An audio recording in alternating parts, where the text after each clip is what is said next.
Саламатсыздар, урматтуу Чалкан медиа каналынын көрөрмандары. Өлкөбүздө алынган акыркы сааттагы жаңылыктар менен сиздерди тааныштырабыз. Каналыбызга катталып, ой-пикирлериңиздер менен бөлүшүңүздөр. Тарыхый күн. Кыргыз-Тажик чегарасы чечүүчү чекитте. Кыргызстан менен Тажикстан ортосунда чегараны тактоо боюнча сүйлөшүү жараяны соңуна чыкканы расмий жарыяланды. Эми өкмөттүк делегациялар даярдаган жыйынтык документтер ар бир өлкөнүн ичинде талкууланып, бекитилген соң биргелешкен кол коюу жараяны өтүшү керек. Сүйлөшүүлөр жабык өттү. Чегараны макулдашуу аяктаганын жар салган тарыхый күн Кыргызстан менен Тажикстандын өкмөттүк делегацияларынын ортосундагы мамлекеттик чегараны делимитациялоо жана демаркациялоо боюнча биргелешкен жыйыны Бишкекте мамлекеттик резиденцияда өткөнүн өкмөттүн басма сөз кызматы 21 февралда кабарлады. Жыйынга Кыргызстандын министрлер кабинетинин төрагасынын орун басары улуттук коопсуздук боюнча мамлекеттик комитеттин төрагасы Камчыбек Ташиев жана Тажикстандын улуттук коопсуздук боюнча мамлекеттик комитеттин төрагасы Саймумин Ятимов төрагалык кылышты. Чегараны талкуулоо боюнча жүргүзгөн ишинин жыйынтыгын чыгарып жатып, алар маселе дээрлик чечилгенин жар салышты. Камчыбек Ташиев бул күн тарыхый экенин айтты. Бүгүн тарыхый күн. Чегараны макулдашуу аяктады. Эми юридикалык каттоо, андан кийин парламенттер аралык ратификациялоо, президенттерибиздин кол коюусу калат. Бүгүн биз Кыргызстан менен Тажикстандын ортосундагы чегараны делимитациялоо боюнча жыйынтыктоочу протоколго кол койдук. Делимитация жана демаркация боюнча мамлекеттик комиссиялар чегаранын бардык тилкелери боюнча толук макулдашууга жетишкенин расмий билдирет. Саймумин Ятимов өз сөзүндө мамлекеттик чегараны делимитациялоо маселеси дээрлик чечилди деп ишенимдүү айталарын белгиледи. Узак татаал, бирок ошондой болсо да натыйжалуу иштен кийин суу энергетикалык жана жол транспорттук инфраструктуралар боюнча келишимдер даярдалды, деди ал. 21 февралда жалпысынан 3 документтин, бир келишим жана 2 макулдашуу долбоору даяр болгону жарыяланып, тийиштүү кагаздарга кол коюшту. Алардын биринчиси Кыргыз Республикасы менен Тажикстан Республикасынын ортосундагы Кыргыз-Тажик мамлекеттик чегарасы жөнүндөгү келишим деп аталат. Экинчисинин аталышы Кыргыз Республикасы менен Тажикстан Республикасынын ортосундагы автомобиль жолдорун куруу жана пайдалануу, автомобиль жолдорунун кесилишин жайгаштыруу жана пайдалануу жөнүндө макулдашуу. Ал эми үчүнчүсү Кыргыз Республикасынын министрлер кабинети менен Тажикстан Республикасынын өкмөтүнүн ортосундагы суу чарба жана энергетикалык объекттерге жетүүнү камсыз кылуу боюнча макулдашуу деген аталышта. Парламенттер ратификациялап, президенттер кол койгондон кийин Кыргыз-Тажик чегарасы мына ушул документтердин негизинде аныкталып белгиленет. Урматтуу Москвадагы мекендештер, Кыргызстанга жүк салууну каалап, бирок кимден жиберүүнү ойлонуп жаткан болсоңуз, биз сиздерге ишенимдүү ишкерди сунуштайбыз. Бул ишкердин аты жөнү Зайырбек Маматкаримов. 12 жылдан бери иш алып барган командасы сиздин аманатка кыянатты кылышпайт. Кыргызстанга салган жүгүңүздү күндүн аптабына же кыштын ызгаарына калтырбастан атайын жүк сактоочу кампасы Бишкек шаары Профсоюз көчөсү 38/1 дарегинде жайгашкан. Жүктү Москванын бардык жеринен өздөрү алып кетет. Алган жүктү Кыргызстандын 7 дубанына жеткирүүнү да кепилдешет. Кыргызстанга жумасына 2 машина жиберилет. Жүк баасы көлөмүнө жараша 500 рубльдан өйдө баланат. Дареги Нижегородское метросу, Перовское шоссе 9, строение 7. Байланыш номерлери +7 926 788 70 70. +7 929 624 63 64. Пара менен транспорт департаментинин баш кадиси кармалды. Бишкекте транспорт департаментинин баш кадиси кармалганын улуттук коопсуздук кызматынын маалымат кызматы кабарлады. Билдирмеге караганда муниципалдык кызматкер 60 000 сом пара алып жаткан жеринен колго түшүрүлгөн. аттуу адис көзөмөлдөөчү органдар менен текшеребиз деп коркутуп акча талап кылган. Ошондой эле ал кишиден ар кандай маселелерин чечип берем деп бир нече жолу акча алган деп жазылат кабарда. Бул факт боюнча иш козголуп, баш кадис 19 апрелге чейин номер 1 тергөө абагына киргизилди.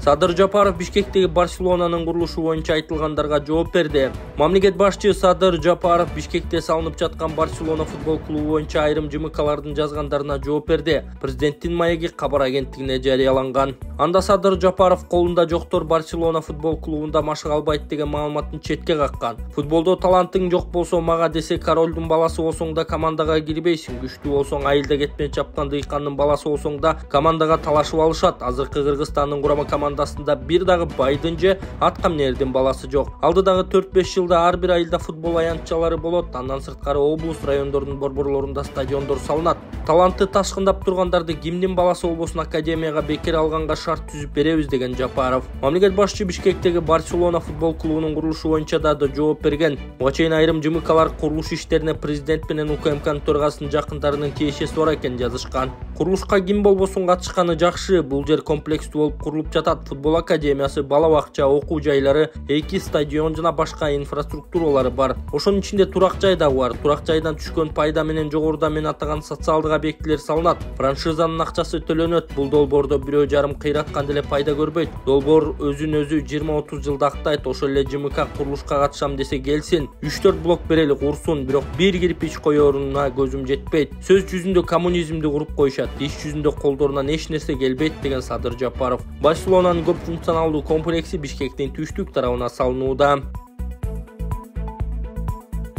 Бишкек-Ош жолунда сөөгү алып бара жаткан унаа кырсыктап 3 киши каза болду. Бишкек-Ош жолунда сөөгү алып бара жаткан унаа кырсыктап 3 киши каза болду. Бул тууралуу Жалал Абад облустук ички иштер башкы башкармалыгынан билдиришти. Маалыматка ылайык кырсык кече саат 21:30 чамасында болгон. Тузак районундагы Актоо айылынын 51 жаштагы тургуну өзүнүн Honda Elizen унаасы менен сөөгү алып бара жатып, карама-каршы тилкеге чыгып 28 жаштагы ЖА башкарып келе жаткан жүк ташуучу унаа менен кагышкан. Кырсыкта Honda Elizen унаасынын 50 жана 19 жаштагы жүргүнчүлөрү каза болгон. Айдоочу да жеринде көз жумган деп айтылат маалыматта. Учурда тиешелүү органдар кырсыктын себептерин тактап жатышат. Менин банк номерим 0551 091992 Кларашы деп чыгат. Сбербанкым дагы ошондой Кларашы деп чыгат. Мен сиздерге кайрылып жаткандын себеби ушул 6-7 жылдан бери ушул балам менен алектенип келип атам. Бул баламдын диагнозу гидросефалия. Түркия элине барып, буну операция кылдырышым үчүн $30.000 каражаты керектелет экен. Башка балдарды көрүп мен дагы ушул балам эшикке чыгып ойносо экен дейм. Кыргыз элим ушул Кайдыгер Карабаев ушул балама дагы жардам берип коюшуңуздарды өтүнөм. Ушул балам эл катары басып, жүгүрүп ойноп кетпесе дагы өз алдынча басып, өз алдынча тамак жеп калса дейм. Бул менен теңдүүлөр быйылкы жылы мектепке барганын көрүп, мен дагы ушул баламды жок дегенде ошолордун арасында ойноп калса экен деп ниет кылам. Кайдыгер карабайсыздар деп үмүт кылам. Мен өзүм ушул баламдын тынчтыгын ойлоп квартирада турам. Өзүм жалгыз бой энемин, 2 уулдун апасымын. Сапарга азыр эч нерсем жок. Өзүм жүгүрүп барып, идиш жууп, ара чоруда официанткалык кылып иштеп келем. Ушулардын кемкөсүн кылам. Ошондуктан сиздерден өтүнүп кетерим, ушул балама Кайдыгер Карабай аз да болсо жардамыңыздарды берип, бизди дагы ошо Түркия элине барышыбызга себепчи болуп калышыңыздарды өтүнөм. Канчалаган инсандар жакшы болуп келип атат. Ошолордун катарында менин балам дагы жакшы болуп кетсе экен деп ниет кылам. Дуаңыздарды берип, ушул бизге дагы Кайдыгер Карабай жардамыңыздарды берип коюшуңуздарды өтүнөм. Маданият министри Алтынбек Максутов кызматынан алынды. Алтынбек Максутов маданият, маалымат, спорт жана жаштар саясаты министри кызматынан бошотулду. Тиешелүү жарлыкка Садыр Жапаров кол койгонун президенттин маалымат кызматы кабарлады. Максутов бул кызматка 2022 жылдын октябрында дайындалган. Ал буга чейин маданият министрлигин 2014 жылдан 2016 жылга чейин дагы башкарган. Маданият министринин милдетин аткаруу Мирбек Мамбеталиевке жүктөлдү. Баткенде 1,5 жыл мурда жоголгон аялдын сөөгү талаадан табылды. Шектүү кармалды. Баткенде bir аялды өлтүрүп, өспүрүм кызга ыдык көрсөткөн деген киши кармалды. Бул тууралуу ИИМден билдиришти. Маалыматка ылайык Разаков шаарынын 39 жаштагы тургуну 2023 жылдын 20 сентябрында үйүнөн чыгып кеткен бойдон дайынсыз болгон. Кылмыш козголуп, шектүү катары 33 жаштагы киши кармалды. Муфтият маркумду акыркы сапарга узатуу жөрөлгөлөрү боюнча фатва чыгарды. Муфтият маркумдун сөөгүн жерге берүү боюнча жаңы фатва чыгарды. Ага ылайык 3-лүк, 5-лик, 7-лик, 40-лык жана ашта мал союп элге тамак аш берүүгө тыюу салынат. Ошондой эле ысырапкорчулук болбош үчүн ак кийди, көк кийди, жыртыш таратууга да болбойт. Маркумдун үйүнөн 3 күн ичинде мал союлуп, казан асылбашы керек. Ал эми мүрзөгө жупуну белги коюп, ага маркумдун аты жөнү, туулган, каза болгон датасын жазууга уруксат берилип, таштан, граниттен, темирден эстелик коюуга болбой турганы жазылды. Мындан тышкары себеби жок сөөктү 2 күн кармоого болбой турганы, шарият боюнча жерге эртерээк берилиши керектиги айтылды. Кара Балтада 15 кабаттуу ири турак жай комплексинин курулушу башталды. Кара Балта шаарында 60 блоктон турган 15 кабаттуу турак жай комплексинин курулушу башталды. Бул тууралуу президенттин иш башкармалыгынын жетекчиси Каныбек Туманбаев билдирди. Аймакка 4420 батир салынмакчы. Мындан тышкары коммерциялык жайлар 750 орунду 2 мектеп, 280 орунду 2 бала бакча, эс алуу зоналары, унаа токтотуучу жайлар курулат. Өзүнүн жеке заманбап жылуулук борбору да болот. Ушундай эле комплекстер Токмок менен Кантта дагы курулууда. Адылбек Касымалиев ишин так аткарбаган мамлекеттик кызматкерлерге сөгүш берди. Президенттик администрациянын коллегиясынын отурумунун жыйынтыгында бир катар катаал чечимдер кабыл алынды.